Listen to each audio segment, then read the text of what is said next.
சுரம் தரவே அடியார்களின் பஜனை லயம் தரவே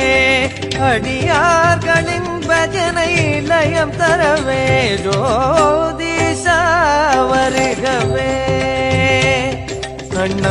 அண்ணாமலையானே ஜதியோடு நடமாடி